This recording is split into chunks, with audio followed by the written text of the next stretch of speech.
Silks శ్రీరస్తు శుభమస్తు sale ప్రతి 25,000 రూపాయల కొనుగోలుపై ఒక గోల్డ్ కాయిన్ ఉచితం.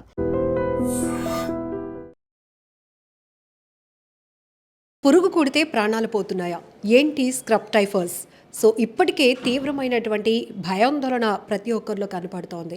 కోవిడ్ తర్వాత ఏ చిన్న వైరస్ వ్యాప్తి చెందుతుందన్నా కూడా తెలియలేనటువంటి, అంటే ఒక రకంగా చెప్పాలంటే అధికారికమైన ప్రకటనలు ఏవీ లేనప్పటికీ వాటి నుంచి వస్తున్నటువంటి ప్యానిక్ మాత్రం ప్రజల్ని తీవ్రంగా భయాందోళనకు గురి చేస్తోంది, భయపెడుతోంది.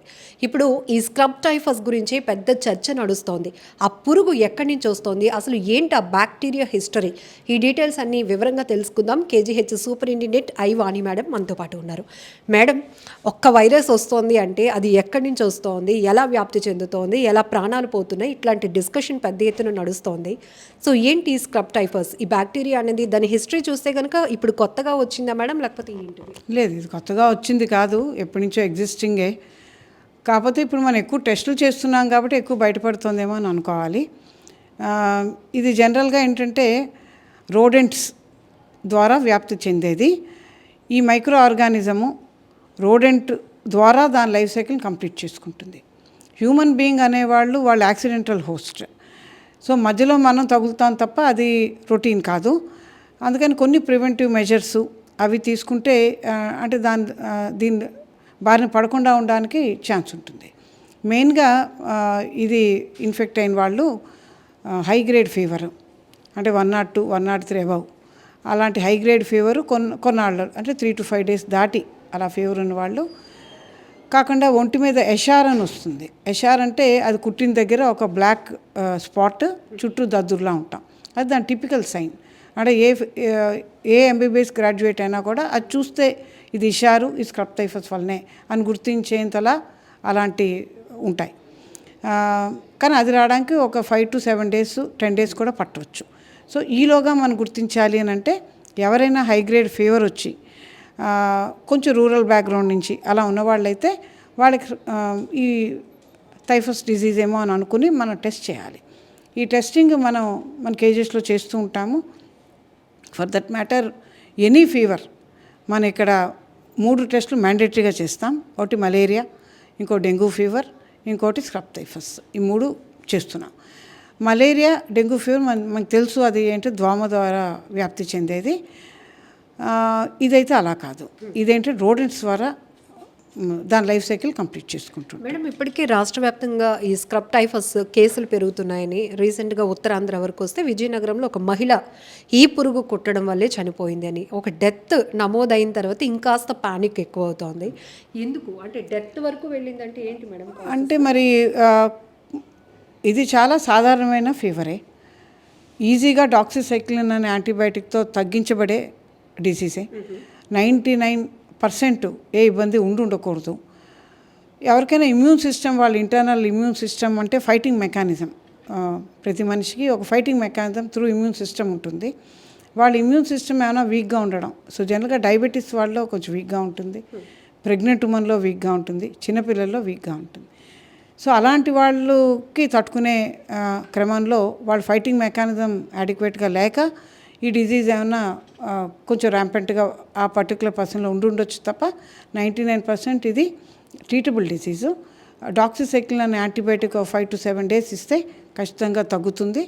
ఎవరైనా దానికి పడకపోవడమో రెసిస్టెంటో అది ఇవ్వలేని కండిషన్లో ఎజిథ్రోమైసిన్ ఇంకో సింప్లర్ యాంటీబయాటిక్, ఈ రెండింటి ద్వారా ఖచ్చితంగా క్యూర్ ఉంటుంది. ఇమ్యూన్ సప్రెషన్ వాళ్ళకి కాంప్లికేట్ అవ్వడానికి ఛాన్స్ ఉంది. ఈ complications any system can be affected. అలా రెస్పిరేటరీ సిస్టమ్ ఎఫెక్ట్ అవ్వచ్చు, కార్డియాక్ సిస్టమ్ ఎఫెక్ట్ అవ్వచ్చు, రీనల్ కాకుండా సెంట్రల్ నర్వస్ సిస్టమ్, ఇది ఏదైనా రావచ్చు. సో ఎవరికైనా ఇమ్యూన్ సిస్టమ్ వీక్గా ఉండే వాళ్ళకి, ఎస్పెషలీ డయాబెటీస్ వాళ్ళకి, సో వాళ్ళనైతే అడ్మిట్ చేసుకుని ఇవన్నీ అంటే కాంప్లికేట్ అవ్వకుండా ఉండేలా చూడడం కూడా ఫిజిషియన్ బాధ్యత. ఇప్పుడు మనం చూస్తే నవంబర్ నెలలో సో దాదాపుగా 149 టెస్టులు చేస్తున్నాము. అందులో 19 కేసులు స్క్రబ్ టైఫస్కి పాజిటివ్ వచ్చాయి. మ్యామ్ పర్టికులర్గా ఈ కేసుల్లో ఇప్పుడు నోటెడ్ అయినటువంటి కేసులో ఏజ్ గ్రూప్స్ ఏమైనా ఉన్నాయి, పిల్లలు కానీ అట్లా ఉన్నారా? ఇప్పుడు లేదు, పిల్లలు లేరు. వీళ్ళు ముగ్గురు కూడా అడల్ట్సే, అరౌండ్ 30 to 40 ఏజ్ మధ్యలో ఉన్నారు. వాళ్ళు ముగ్గురు స్టేబుల్గా ఉన్నాయి, అబౌట్ టు గెట్ డిశ్చార్జ్డ్. అంటే వాళ్ళకి హై గ్రేడ్ ఫీవర్ తగ్గట్లేని జాయిన్ చేశాను తప్ప వాళ్ళ ముగ్గురికి కూడా కాంప్లికేషన్స్ ఏమీ లేవు. వాళ్ళందరూ స్టేబుల్గా ఉన్నారు. సో ఈ స్క్రబ్ టైఫస్కి సంబంధించి పర్టికులర్ ట్రీట్మెంట్ ఏమైనా ఉందా? యాజ్ యూజువల్గా ఇప్పుడు మీరు చెప్పినట్టు ఫీవర్తో మొదలవుతుంది, అది ఎక్కువ రోజుల పాటు ఆ ఫీవర్ కంటిన్యూ అవుతూ ఇతర మీరు చెప్పినటువంటి కాంప్లికేషన్స్ ఏమైనా ఉంటే కనుక ఖచ్చితంగా టెస్ట్ చేసుకోమని చెప్తున్నారు. దీనికి మళ్ళీ పర్టికులర్గా ఏమైనా టెస్ట్లు కూడా డిఫరెంట్గా ఉంటాయి మ్యామ్? ఎట్లా ఉంటుంది? టెస్ట్లు ఉంటాయి. నేను ఇందాక చెప్పాను కదా, ఎషార్ అనేది కనిపిస్తే మాత్రం అది పెథోగ్నోమానిక్ అంటాం. పెథోగ్నోమానిక్ అంటే అది ఉంటే అదే. సో అది అంత షూరెస్ట్ సైన్ అనమాట. అలా లేని పక్షంలో మనం టెస్టులు చేయాలి. జనరల్గా ర్యాపిడ్ టెస్ట్ చేస్తూ ఉంటాము. ర్యాపిడ్ టెస్ట్ కిట్ అంటే మనకి 1/2 hour 1 hourలో రిపోర్ట్ వచ్చేస్తుంది. ఒకవేళ అది నెగిటివ్ ఉండి మన స్క్రబ్ టైఫస్ అని అనుమానం చాలా ఎక్కువ ఉన్నప్పుడు మనం ఎలిజా టెస్టింగ్ అని ఇంకొంచెం హయ్యర్ టెస్టింగ్కి వెళ్తూ ఉంటాం. మనకి ఏజెస్లో 2 ఫెసిలిటీస్ ఉన్నాయి. సో ఇమీడియట్గా మనకు అందుబాటులో ర్యాపిడ్ కిట్స్ ఉంటాయి. ఈ ర్యాపిడ్ కిట్స్ అయితే కనుక ఎక్కడైనా చేయొచ్చు, డిస్ట్రిక్ట్ హాస్పిటల్ కానీ పిహెచ్సి కానీ ఎవరైనా పెర్ఫామ్ చేయొచ్చు. ఎలిజా టెస్టింగ్ అని చేయాలంటే మాత్రం దానికి ఎక్విప్మెంటు మెషినరీ డిఫరెంట్గా ఉంటుంది. ఇందులో మీరు అడిగినట్టు ఎవరికైనా 3 to 5 days మించి ఫీవర్ ఉంటే మటు ఖచ్చితంగా టెస్ట్ చేసుకోవాలి. అందులో ఇలా ఎక్కువగా వస్తుంది అన్నప్పుడు డెఫినెట్గా స్క్రబ్ టైఫస్ కూడా మలేరియా డెంగ్యూ ఫీవర్తో పాటు ఈ టెస్ట్ కూడా చేసుకోవాల్సిన అవసరం ఉంది. మ్యామ్ పర్టికులర్గా ఈ బ్యాక్టీరియా ఎక్కడ వ్యాప్తి చెందుతుంది? ఏ ప్లేసెస్లో ఉన్నవాళ్ళు పబ్లిక్, కామన్ పబ్లిక్ ఎఫెక్ట్ అవుతున్నారు? ఇది జనరల్గా రూరల్ ఏరియాస్లో ఎక్కువ ఉంటుంది.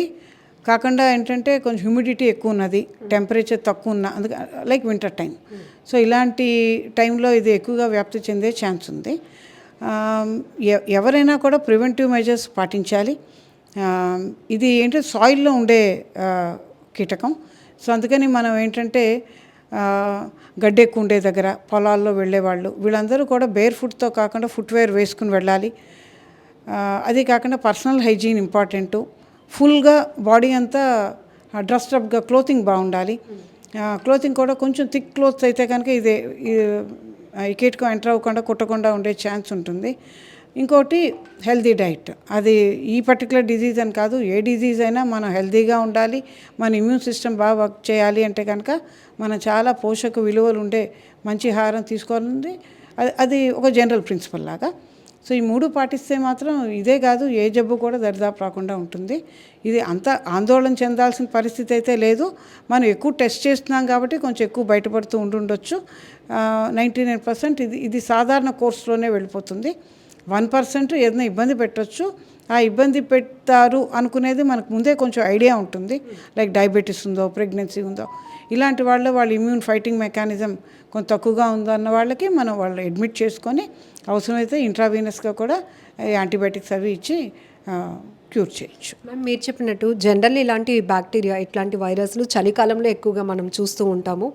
అట్ ది సేమ్ ఈ వింటర్ సీజన్ ఎక్కువగా టూరిస్ట్ స్పాట్స్కి వెళ్ళడానికి కామన్ పబ్లిక్ కూడా ఇష్టపడుతుంటారు. ఈ ట్రెక్కింగ్స్ కానీ ఇట్లాంటి ప్రాంతాలకి ఏం చెప్తారు పబ్లిక్కి మీరు? ఇది పర్సన్ టు పర్సన్ ట్రాన్స్మిట్ అయ్యే డిజీజ్ అయితే కాదు. ఆ ఆర్గానిజం వాళ్ళకు కుడితే వాళ్ళకి వస్తుంది అంతే తప్ప అతని నుంచి ఇంకోటికి వచ్చే ఛాన్స్ లేదు. సో అందుకని అలా భయాందోళన పడాల్సిన పని లేదు. ట్రెక్కింగ్ చూస్ చేసుకునే ప్లేసెస్ మోస్ట్లీ పొలాలు, ఇట్లాంటి నేచర్కి కనెక్టింగ్ ప్లేస్కి అందుకే వాళ్ళు ఫుట్వేర్ బాగుండాలి, థిక్ క్లోతింగ్ ఉండాలి. ఇలాంటి జాగ్రత్తలు పాటిస్తే సరిపోతుంది. ఇప్పుడు ఇంతకుముందు కోవిడ్లో అయితే కనుక మనం హ్యాండ్ వాషింగ్, మాస్క్ ధరించాలి, అది దీనికి వర్తించదు. ఈ పర్టికులర్ డిజీజ్కి అయితే అది వర్తించదు. కానీ జనరల్గా ఇదే డిజీజ్ కాదు కదా, ఏ డిజీజ్ అయినా రావచ్చు. సో అందుకని ఏంటంటే జనరల్ మెజర్గా పర్సనల్ హైజీను, ఈ హ్యాండ్ హైజీన్ బాగుండడం అనేది ఎవరైనా పాటించాలి. ఈ డిజీజ్కి వర్తించకపోయినప్పటికీ ఇది ఒకటే కాదుగా, వాళ్ళకి ఏదైనా రావచ్చు. సో అందుకని ఆ మెజర్స్ కూడా ఉంటే బెటర్గా ఉంటుంది. మ్యామ్ ఫైనల్లీ పెద్ద డిస్కషన్ నడుస్తోంది దీనిపైన. ఈ లక్షణాలు ఇలా ఉంటాయని కొంతమంది, అలా ఉంటాయని కొంతమంది. బట్ అధికారికంగా WHO కానీ ఇక్కడి నుంచి ఎట్లాంటి ఇండికేషన్స్ కూడా రాలేదు. అంటే దీనికి సంబంధించి డెత్ రేట్ ఏంటి, లేకపోతే ఇట్లాంటి సిమ్టమ్స్ ఉంటాయి, ప్రాణాంతకమా, ఇట్లాంటివి. సో మీ నుంచి జనరల్గా ఇప్పటికే ప్యానిక్ అవుతున్న వరకు కూడా మీరు ఏం చెప్తారు? ప్యానిక్ అవ్వాల్సిన సందర్భం అంత సిచ్యువేషన్ అయితే లేదు. ఇది చాలా సాధారణ కోర్సులో నడిచే ఒక డిసీజ్. సో 99% ఏ ఇబ్బంది ఉండదు. పారాసెటమాల్, డాక్సిసైక్లిన్ యాంటీబయాటిక్తో 99% క్యూరబుల్ డిజీజు, అంత person to person transmitted disease కూడా కాదు. సో ఎవరైనా వాళ్ళ పర్సనల్ కేర్ వాళ్ళు తీసుకుంటూ ఈ ప్రివెంటివ్ మెజర్స్ కూడా, నేను చెప్పినటువంటి ప్రివెంటివ్ మెజర్స్ కూడా తీసుకుంటే ఏ డిజీజ్ కన్నా దూరంగా ఉండొచ్చు. మేడం, ఇప్పుడు గ్రాఫిక్స్లో ఒక పురుగును చూపిస్తున్నారు. చాలా వరకు చూస్తే కనుక స్క్రబ్ టైఫస్ పురుగు ఇలా కుడుతుంది ఇట్లా అని. ఆ పురుగును మనం ఐడెంటిఫై చేయగలుగుతామా? లేదండి, అది మైక్రోస్కోపిక్ ఆర్గానిజం, మనం ఐడెంటిఫై చేయలేదు. Thank you so much ma'am. So ఇప్పటికే స్క్రబ్ టైఫస్ ఈ బ్యాక్టీరియాకి సంబంధించి చాలా పానిక్లో వెళ్ళిపోతున్నారు. ఎందుకంటే రకరకాల విశ్లేషణలు కొనసాగుతున్నాయి. అధికారికంగా అసలు వైద్యాధికారులు ఏం ధృవీకరిస్తున్నారు, అది సాధారణంగా ట్రీట్ చేసేటటువంటి వ్యాధి మాత్రమే, ఇది ఇప్పుడు పుట్టుకొచ్చింది కాదు, ఇప్పుడు ఈ పురుగు కుడితే చనిపోతున్నారు అనే వార్తల్లో కూడా వాస్తవం లేదు. జాగ్రత్తగా ఉండండి. ఏదైతే మేడం గారు చెప్పినట్టు ఒక పురుగు మన శరీరం పైన కుట్టినప్పుడు అది నల్లగా ఎలా అయితే ఒక స్కార్ లాంటిది ఏర్పడుతుందో దాన్ని ఈజీగా డాక్టర్స్ అయితే ఐడెంటిఫై చేస్తారు. దానికి జనరల్గా అన్ని హాస్పిటల్స్లో కూడా ట్రీట్మెంట్ అవైలబుల్గా ఉంది. ముఖ్యంగా ఉత్తరాంధ్ర పెద్ద హాస్పిటల్ అయినటువంటి కేజీహెచ్లో దీనికి ట్రీట్మెంట్లు కూడా కొనసాగుతున్నాయి. ఇప్పటికే కొన్ని కేసులు కూడా నమోదయ్యాయి. అంత భయపడాల్సినటువంటి పరిస్థితులు అయితే కాదు. కాబట్టి ప్రజలు జాగ్రత్తగా ఉండండి. ఇట్లాంటి వింటర్ సీజన్లో ఇలాంటి బ్యాక్టీరియా వైరస్లు ఇంప్రూవ్ అవ్వడం అనేది సహజ సాధారణమే.